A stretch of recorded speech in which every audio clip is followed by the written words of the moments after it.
Portugal, there's a YouTube show full of fun facts you need to know. Hola, bon dia, alegria. Munson here with the Good Morning Portugal show. Well, it's not a live stream. It's a later recording in the day. Definitely a podcast, maybe a Substack as well. And I should be saying, hola, boa tarde, alegria, because I'm going to welcome from the United States. We're recording later in the day because João Do Norte is in the US, and he's very kindly agreed to talk to us from over there. Let's give him a nice big round of applause and bring him on. Hey, John, good to see you. Great to see you. Sat on your step, American style. What's that? Sat on your step, American style. Look at that. There's the neighborhood. That's my neighborhood. Very nice. Very nice. Well, thank you so much for joining us. I'm wearing my sunglasses right now because it's warm. Well, not because it's warm, because it's sunny. It's sunny. It's sunny. That's nice. Well, we do have sun here now. Maybe when you left Portugal, it was quite rainy and we were having quite a harsh winter. It's been a lovely couple of days. So you will return. Day we've had here. It's been down in in the single digits in Celsius, so down like 2-4. So I've been wearing coats and jackets all this time till now. Wow. Okay. Well, you should come back to some nicer weather. Do you mind telling us where you are exactly in the US at the moment? Yes, I am in Duth, Minnesota, which is at the very terminal end, far western end of Lake Superior, if you're familiar with the Great Lakes in the United States. So it's in the north of Minnesota, not too far from the Canadian border. And I don't know if you know your U.S. cities much, but what's distinctive about Duluth is it is the farthest inland international port. Is that right? Yeah. Okay. So it's right in the center of the United States geographically, but it actually has a connection all the way out to the Atlantic along the St. Lawrence Seaway. And we're going to conclude today with an amazing bit of video you shot of a cargo ship, basically. I think that was right. Yeah, it's one of the largest coming in. I think it's called the Indiana Harbor. That one's not an international. It doesn't go to salt water, but it carries iron ore back and forth along into Canada, and I think it goes back and forth to Ontario and back. Yes, which reminded you and had you tell me about the Gordon Lightfoot song of the great iron ore carrier, right? The song thereof. Yes, that's the famous Edmund Fitzgerald, which sank in the center of Lake Superior in the gales of November, which came early. Wow. And so close to you then, in some ways, I guess. Yeah, I mean, it departed from the Superior exit. There's two entrances to the harbor here, but yeah, it's a touchstone for many of the people around here. Oh, chilling stuff. Right. You are in the US, as we say, ordinarily in the north of Portugal, and very kindly you suggested this fantastic topic, which I think people will find amusing, informative and entertaining. All three, I suspect, at some point during our conversation. What you're missing about Portugal and what you're loving about being back in the US. So this is going to be good fun. We're going to start with coffee. And I think that's something you're missing about Portugal, right? So tell us about coffee. Yes, I do miss the coffee. In Portugal, every cafe, every shop, every restaurant, you can get a nice cup of strong coffee. And it's consistently good. Whereas here, I suppose you can go to Starbucks to get a strong dark roast, but most of the little restaurants and cafes and commercial places, it's just weak and watered down. It's just we went out for breakfast this morning at a little place, great breakfast, but the coffee just tasted like hot water. So has that changed for you then since you've been living in Portugal, do you think? I don't know. Maybe it was always that way. I just didn't notice, but I certainly notice now. Amazing. Now, yeah, on the US side and things you're glad to be reunited with, you mentioned a good breakfast there. That's something to be that you're pleased to be back in the company of, the home of the great American breakfast. Oh yeah, scrambled eggs, eggs, sunny side up, over easy, and a good American style bacon, which is better than the UK style bacon. Not to speak of the Portuguese non-bacon. Wow, the bacon pecking order right there. I'm not gonna be tempted to defend Your British waffles and your French toast and your sausages and all that sort of thing. So, but wow. we'll say this about the UK breakfasts. I did develop a slight taste for the beans with breakfast. It at first was a turnoff, but I kind of don't mind it now. And it sounds like you're not having beans with your breakfast. No, that's not a thing here. And Beans, what about those? What about those awful grit things? Have you got those? that's only in the South. No, Okay, all right. Okay, grits. I don't know what that's about, but anyway, sounds like you're delighted to be reunited with a good American breakfast there. Apart from the coffee, and you can have a nice big glass of OJ, I suspect, and a glass of milk if you want it, which is not so common here. is a thing I didn't write on my list, but yeah, I missed the Portuguese OJ, which you can have anywhere and everywhere. Even the petrol stations along the motorway, you can get a good glass of fresh squeezed orange juice. Here, it's mostly all processed and concentrate stuff. But having a glass of milk anywhere you want. See, I love a glass of milk. Now, obviously, you can get milk in Portugal and you can buy it at the grocery store, but you can't just get it at any restaurant. So. That's what I like, what I miss here. Got milk. I think that was the catchphrase from way back, wasn't it? Got milk. Yeah. Very good. We could talk a little bit about car parks. Please do. Now, is that something you miss about Portugal, or something you're delighted to be back in the US about? Well, there's aspects of it that I miss. Like, I missed having a covered car park at the grocery store. So in Ponte Lima, at least, we have 2 out of the 5 supermarkets have covered parking, the Continent and the Intermarché. But here in the United States, that if you said covered parking, they said, "Oh, what sort of a billionaire do you think you are?" So that's just would be an unheard of luxury to have a covered car park at a grocery store. But Amazing. what I do appreciate is the fact that you can park pretty much anywhere. Whereas parking is such a challenge in Portugal, whereas here, most everywhere you go, you're going to have parking on the street or parking if you go to a restaurant, any restaurant's going to have a car park. And so, parking is never really much of an issue. Apart from being covered and your Portuguese sense of parking entitlement with a little bit of a roof over your head, by the sound of it. Something else is lavatories, I'm going to call them, or as you would say in the US, restrooms. Yeah, or bathroom. We'll say, or well, we don't say WC, but the toilet. Casa de baño. But yeah, I miss having the privacy that you have in a EU style toilet, which goes head to ceiling to floor, and it's a proper door. Whereas here, a public restroom, you have a gap of almost 2 feet at the bottom, and then you have a gap. The doorway only goes about 5 feet up, and the rest is open.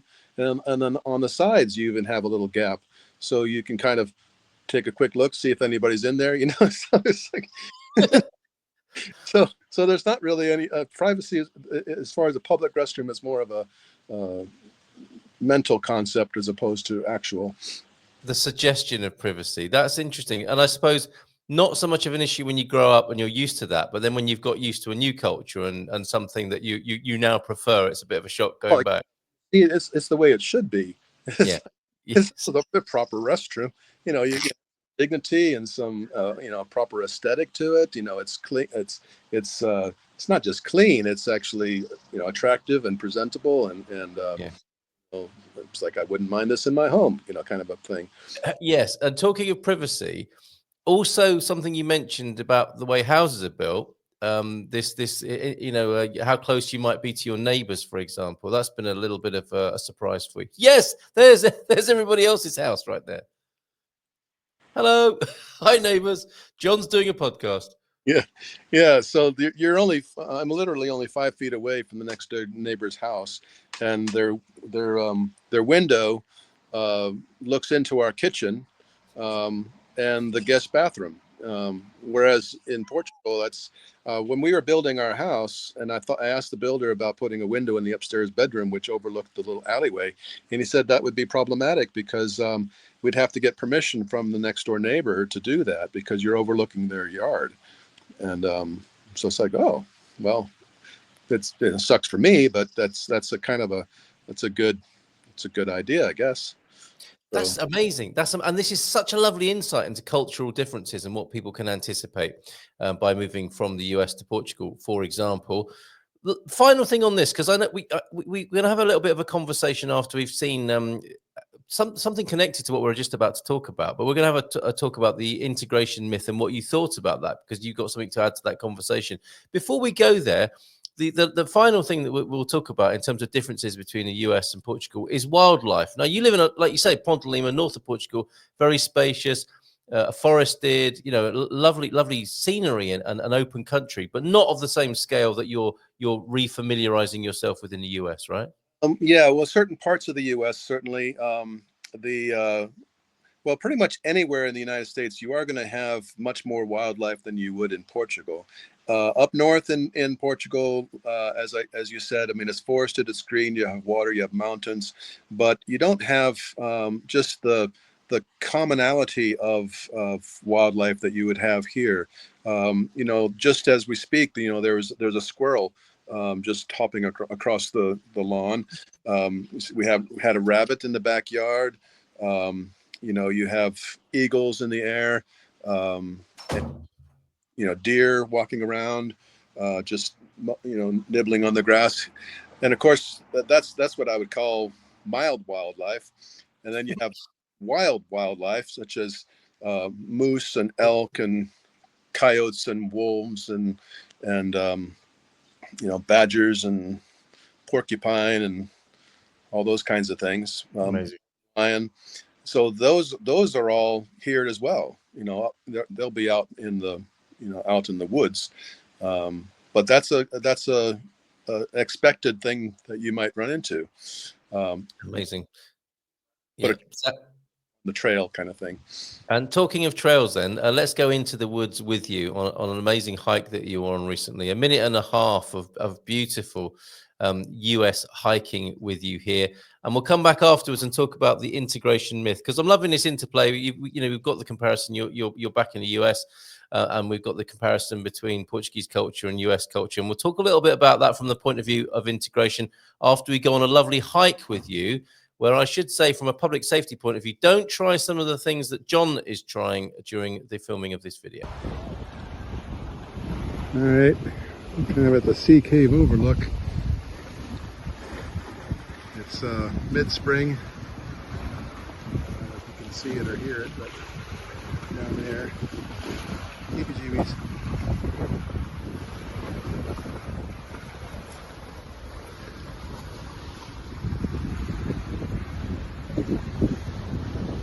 There's better places, but we've already hiked 3 miles. And we got to go back, so that's 6 miles. So, anyway, this is the Fossil Islands National Seashore Trail. There's another interesting spot. What do we got here? It's all piney woods.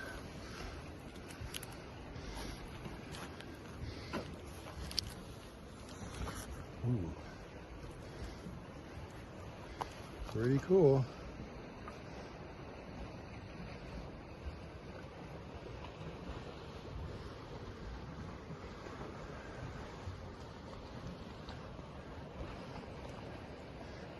I am, by the way, hanging on to a tree while I'm doing this, because this is straight down 100 feet. Pretty cool though. Like that makes it okay. I am holding on to a tree with over the 100-foot drop there. That's beautiful. The color of the water is superb. Did you hear the audio when you were playing it? Yeah. Got the audio this end. Yeah. Because on what I heard, I didn't hear any audio. Now, we were hearing your commentary, and I'm sure that's going to come out on the recording here of you holding onto a tree and giving us a bit of a commentary there of where you are. And you said seashore. Is that the lake or is that the sea there? It is a lake. It's Right. Lake Superior, which is like the size of a sea. But that's along we're on the north shore here, on the Minnesota side. But on the southern side is Wisconsin. And that's the Apostle Islands National Seashore Trail. That's what they call it. Right. Okay. And Lake Superior, I mean, given its name, it kind of lives up to that, doesn't it? Yeah, Give us a sense of the scale of it. From where that was, you could see the other side, but that's the narrowest kind of part of the lake. It opens up, and it's it's like an ocean. Wow. So it's huge, basically, and this sort of US scale that you've been talking about. That the only comparison we've got with that in Portugal is probably looking out at the Atlantic. There's no lakes inland here in Portugal that would in any way compare, I suspect. Well, it's the largest lake in the world for as far as surface area. Yeah. Largest lake by volume is Lake Baikal in Russia, but the largest lake by surface area is Lake Superior. I'd be curious to put it up against the Mediterranean Sea, because I would suspect it'd be about half the size of the Mediterranean. Right. Amazing. Third or half the size. Well, thank you for that cultural comparison and that sense of scale that you're enjoying over there. And it sounds like you're having a great time. You watched the video. I was chatting to Simone about the integration myth, which came as a great relief to me in many ways, John, to know that integration is actually more difficult than I ever imagined it would be. I had big and bold intentions of integrating very quickly. And in many ways, it's not as easy as people seem to think. What were your first thoughts on listening to that conversation? I thought it was a very intriguing conversation with very good insights, and the fact don't expect that you're going to become fully integrated, but having one foot in your new culture and one foot firmly, still in your old culture. You're not rejecting one. You're a part of both. Yes. And I had a thought to myself about, that's good. I mean, we have two legs and we walk and things, but walking is actually a continuous process of falling. So you're So well, it is. true. It's true. It's true. Because you're if you don't put another step forward, then you're going to fall on your face. So you put another step forward, and then you continue like that. And you can't balance a table or a chair with two legs. The only way you're going to actually fully balance anything is with a minimum of three. And so then you can actually be at rest to have a third leg. So I thought, as far as this integration thing, be mindful that you're going to be not fully integrated, one leg in one place. You're going to be two and I thought necessarily a third leg, which to me is it's a sense of it's a personal sense of identity. One, certainly faith. One's faith can be part of that, because one can, practice your faith and have a personal meaning no matter where you are. But also, I would think things like family and traditions, vocations, for your favorite music, favorite foods, hobbies, etc., and behaviors and activities that make you. Yes. Things such as Colin being able to indulge in his love of automobiles, whether it's in Portugal or the UK. Right.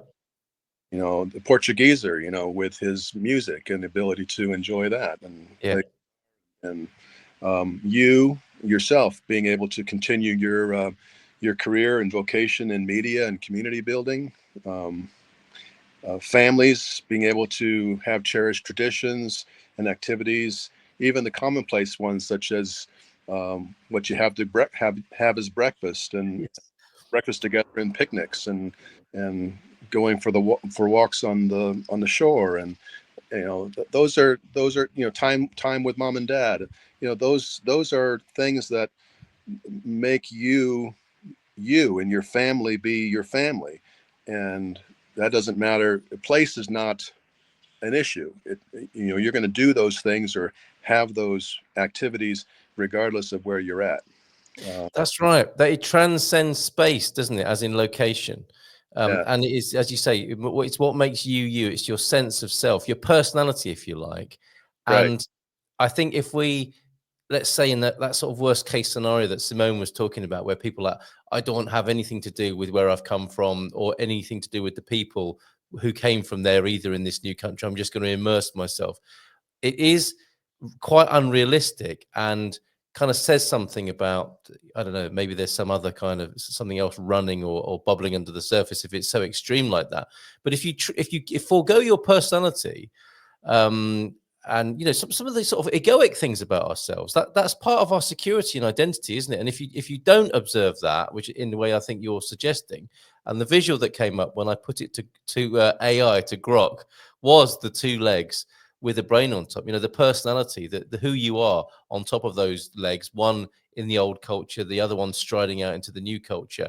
You may cause problems for yourself if you don't observe those things. Or looking at it another way, you can enrich and enhance your life by remembering some of those traditions and things that you love and your hobbies and so on. So I think that's really, really good advice. Did you mention what it was for you? Are you happy to say what you think those things are that make you that you do in Portugal? Well, for me, some of them are fairly banal, but things like being able to listen to my favorite music on the radio on when I'm driving, favorite foods, being able to make myself a good bacon and eggs for breakfast, or for me, I like to have some a chocolate milk before going to bed. It's silly things, but it's things that are still part of your identity, and they're tradition. Some sort of routine things that you do as a couple, going for walks with Pam, and going for a little real road trips and things. That's things that we always have done. Yeah. We're driving out in the countryside, listening to our favorite songs, singing together. It's just, it doesn't, it's, yeah, we're in Portugal, but we can do that and enjoy that, wherever we may be. I love that, being yourselves, and it's anchoring, isn't it? It's anchoring what you hold dear and what makes you, the pair of you, and gives you that sense of security. Yeah, I mean, there is a presupposition that you do actually have a sense of self. So if you don't really know who you are, then that could be a bit of a predicament. But if you have a good sense of self, and what music you like, what food you like, what conversations you like to have with your friends, the activities that you like to engage in, and you have a good sense of that, well, then those are the things that you can look to be able to enjoy here as well. Yeah. Meaning here in Portugal. Yes. Yes. No, I totally get that. It's a real I think you've taken the idea, the two legs theory, for stability. The one in the old culture and one in the new, and made something. You've added to that in a really good way. And for people, who don't know who they are and don't quite understand the culture they're in, I think that could be quite a difficult place to be. Yeah. And to me, well, there's a particular personal identification with this too, because if people don't know, I'm a missionary kid, what they call an MK. So there's people like pastors' kids or army brats. These are all people that have a different life experience, and there is a new term that they use for all of these people, whether you're a military child or a diplomat's child or any of those kinds of things. They call it a third culture kid. I didn't know that. Yeah, so children growing up in these environments, whether it's military, uh, diplomatic, missionary, they grow up with a unique life experience where you're not truly part of the new culture. You're not truly part of the old culture. but you have a third culture, which is a blend of the two with your own personal family life, that becomes a cultural identity too. So Yeah.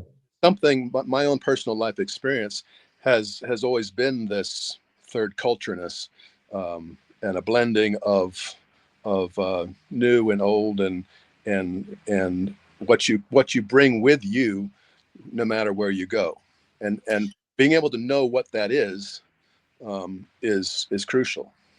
And did that help you move to Portugal, do you think? I think, yeah, from very much so. A little bit less so for people that haven't had that life experience. So it's a little bit more challenge Yeah.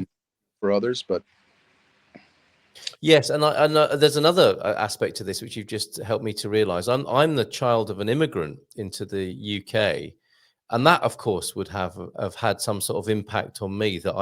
It was all I knew, had to. but of course, it would have had to have had some sort of impact to sort of see through the eyes of my parent, or to have them behave in a certain way in bringing me up there as a result of them being a foreigner in the culture. So all of these influences, I think, are fascinating, and that's a real bonus to the conversation, a blessing on the conversation, the third culture, and this idea, sense of self to be remembered. Because I think sometimes, well, I speak for myself, I've thought of some of those things as like guilty pleasures, like these are things that I used to do in the old place, and I feel sort of happy and secure doing them here, but they're a little bit of a guilty pleasure. But they needn't be, need they? They can be, they can be very positive and enjoyable things that you can just enjoy and even share with Portuguese people. Yeah, no guilt whatsoever. It should be something that, and it's not really just an old part of the old culture. It's part of who you are. It's part of Yeah, what you really enjoy. yeah, So whether it's making a favorite meal together,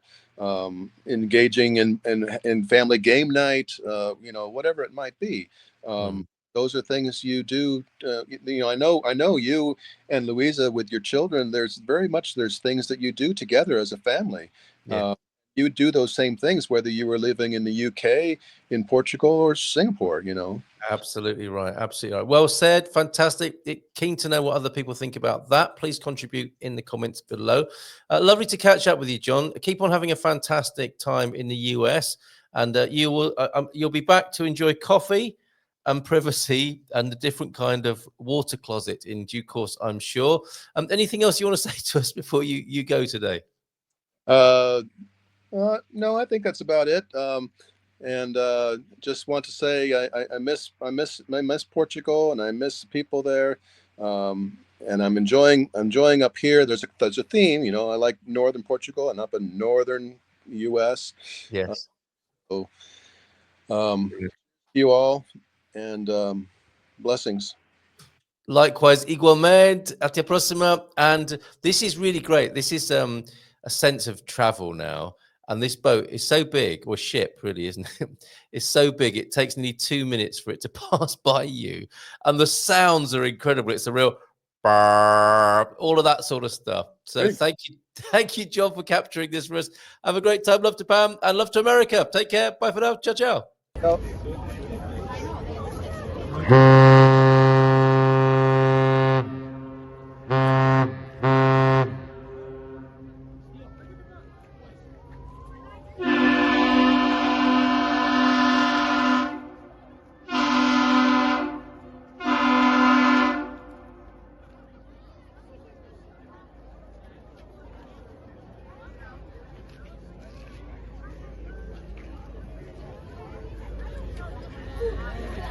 Whoa. That is a big ship.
Portugal, there's a YouTube show